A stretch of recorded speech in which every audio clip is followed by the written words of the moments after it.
It unclogs, it increases skin cell turnover, it improves It improves the collagen, doesn't it? Improves your Around collagen. it. Do you know what I used to do? Get like, this is so bad. That would probably be my top ingredient whenever I think of other than... I actually have used that in quite a few men that have got seborrhea, that tendency towards having really oily skin. I mean, yeah. I wish we could argue a bit more over things. Can we? Yeah, let's try and find a way to say argue. something really controversial. Hello and welcome to the After Hour Skin Clinic. The laid-back, information-packed skincare podcast from experts with information that you can trust. And the place where the skincare conversation never stops. I'm consultant dermatologist Dr. Emma Craythorne. And I'm consultant dermatologist Dr. Ellie Rashid. And today we're talking about pores, because no matter how many times we talk about these and we kind of think that we've got to the bottom of it, the conversation comes up again. From pore shrinking serums to poreless skin, we'll be talking all about the information and misinformation that people may come across. We'll explain what actually happens to make pores look larger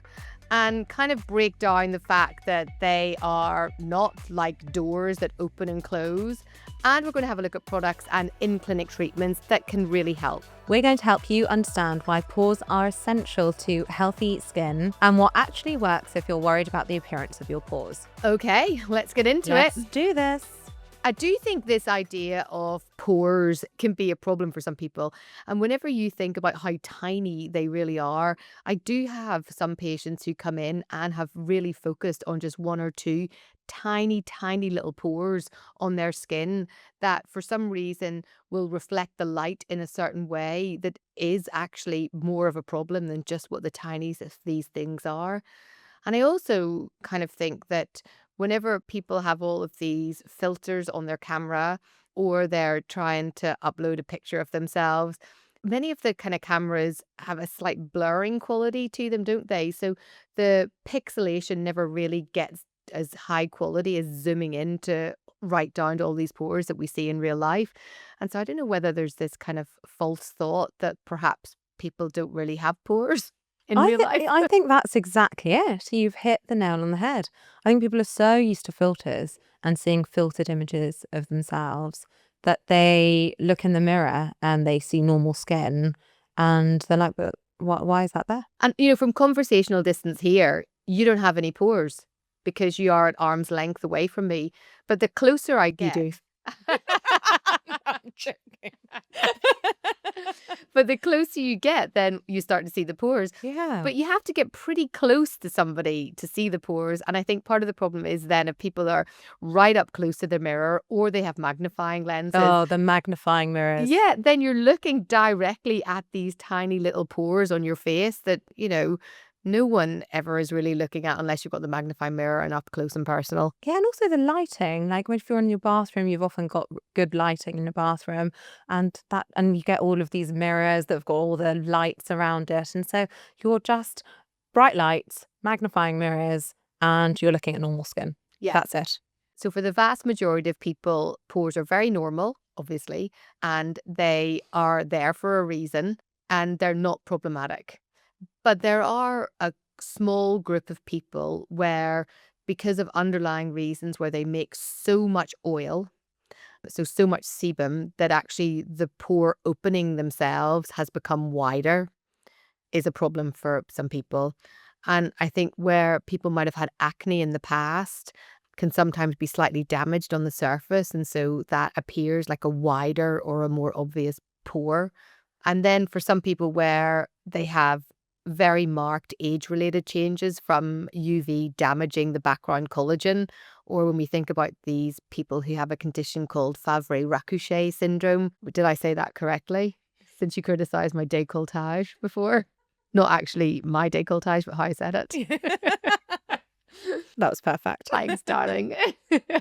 But this is a condition that is because of UV-exposed skin, and in cigarette smokers typically, and you get very large, very obvious pores that usually are full of sebum that's oxidized, so big giant blackheads, and you'll see it around the eye area. So I think in these group of people where you've got that extensive UV damage, and particularly with smoking, or the post-acne patients who have a bit of scarring, or in patients who make a lot of oil, so the pores are a bit more open, I think it is a problem those people sometimes perceive. I just love the way you said lola lola. A lot. Like Cilla Black. Lotta lotta.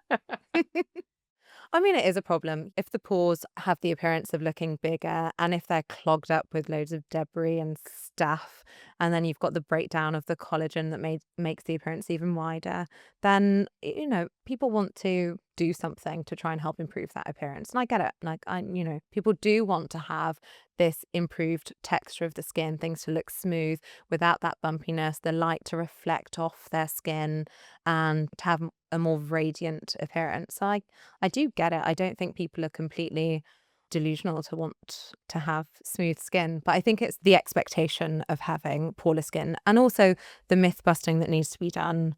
I remember having this young guy and he would do, so many things in the morning, but he would put his face in some hot water steam, literally boiling water in a pan, and then stick his face in it with a tea towel over the top. So the steam was just opening up his pores, and then he would splash his face with cold water to close the pores. And I was like, but what the steam is just softening up the debris so it can clear more efficiently out of the pores. But you're not actually shrinking or dilating your pores. You can't physically do that. Exactly. That's a good little example. I like that. I do think as well, for those people who have got a problem with their pores, I do think it's a big problem for them. Do you not? Yeah, and it takes a while to improve the appearance of them. Yeah. So also the patience that's required to see the benefit takes such a long time that I think people just get impatient and they want quick fixes. And pore strips, I'm not a huge fan of, but they sort of offer this, get rid of your pores with these pore strips. I think what they do, we've got these little sebaceous filaments on our nose, and they can look a little bit like a little dark colour. So by sebaceous filament, what do you mean? Different to a blackhead? Yeah, so sebaceous filaments are essentially the lining. It's composed of sebum and keratin, essentially what our skin cells are made up of, and it tends to line the pore. So a pore essentially is, you've got a hair follicle underneath the skin, you've got a little oil gland, and that unit is called the pilosebaceous unit. And then the pore is that opening up onto the skin, and that's what a pore is. And the sebaceous filament is a little lining of that unit that you can see is like these little dark, almost like tiny little hairs, they look like little filaments just around your nose. And everyone tends to have those. And then a blackhead is when you've got more production of sebum interacting with keratin, and then it gets clogged up. And it clogs up the pore, and then it gets oxidized by oxygen in the air, and that's why the appearance looks black. And so pore strips were sold as the treatment for blackheads and to improve the appearance of your pores. But actually all it really does is it just lifts those little sebaceous filaments. So people would use them often on their nose, and it does lift those little sebaceous filaments, but then they fill back up pretty much straight away. And pretty much everyone has these little sebaceous filaments. And some people might have comedones as well, like blackheads on their nose as well, but they don't tend to lift.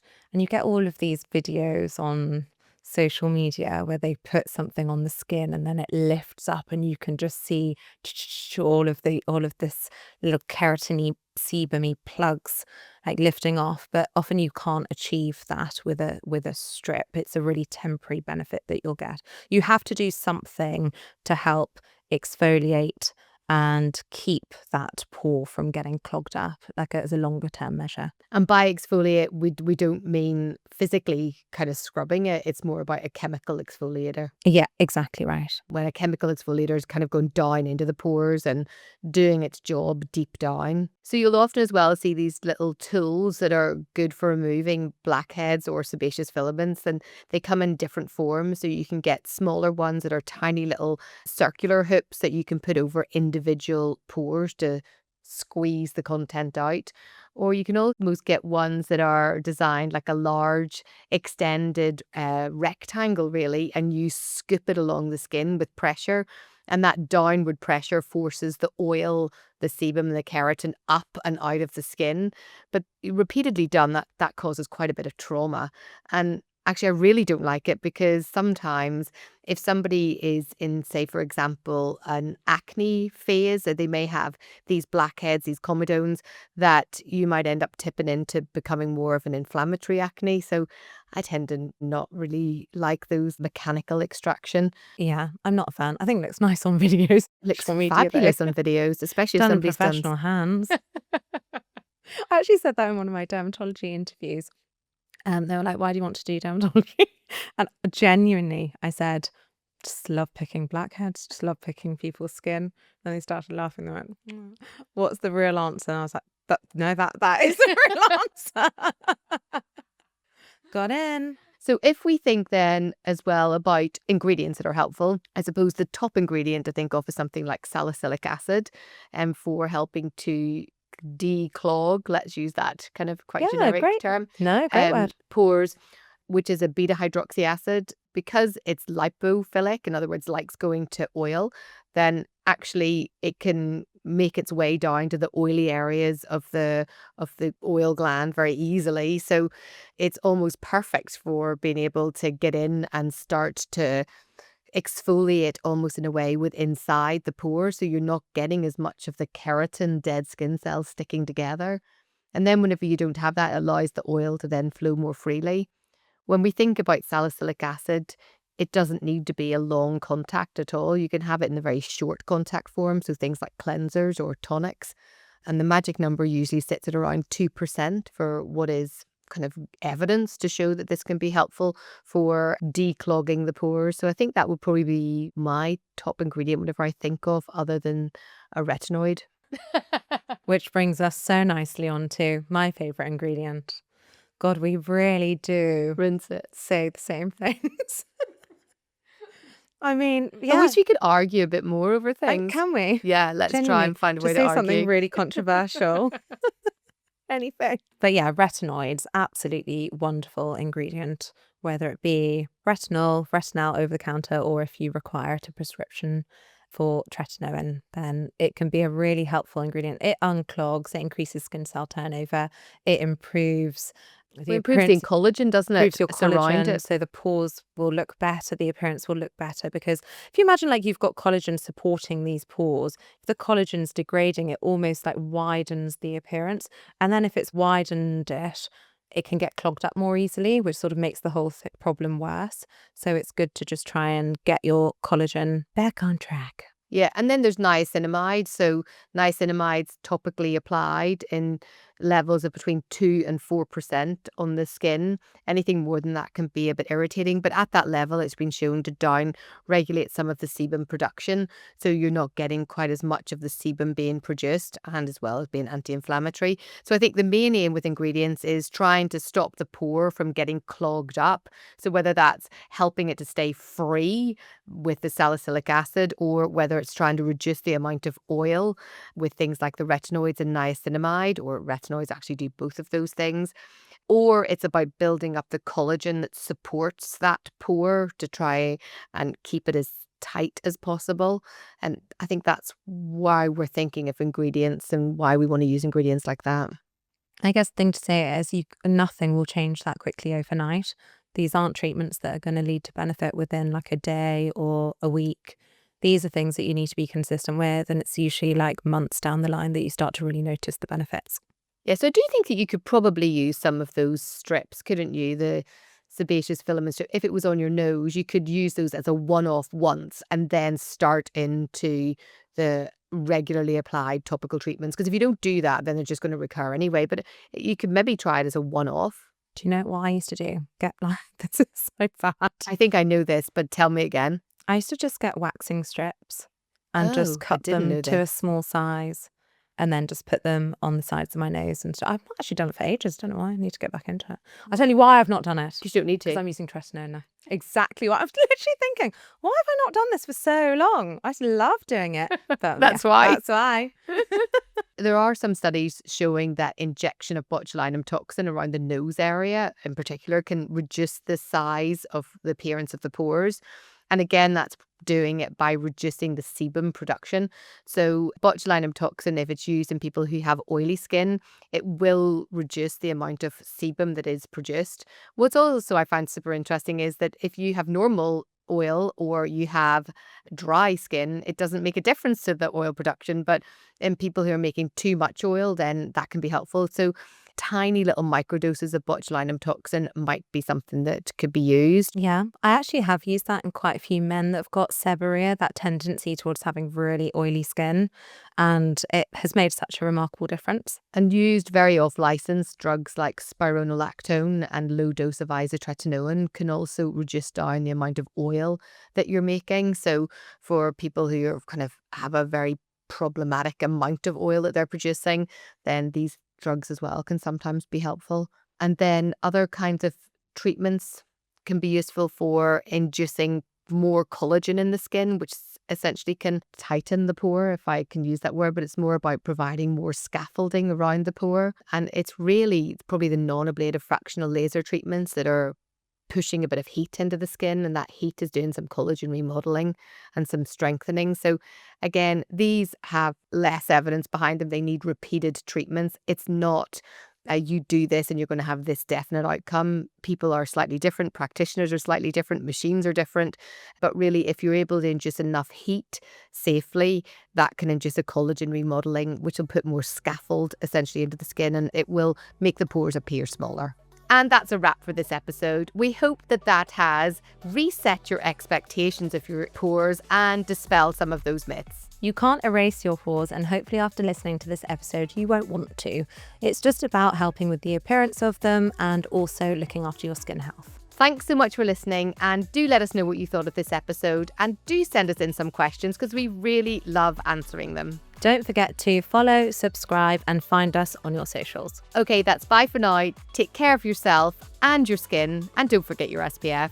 And we'll see you next time on the After Hours Skin Clinic.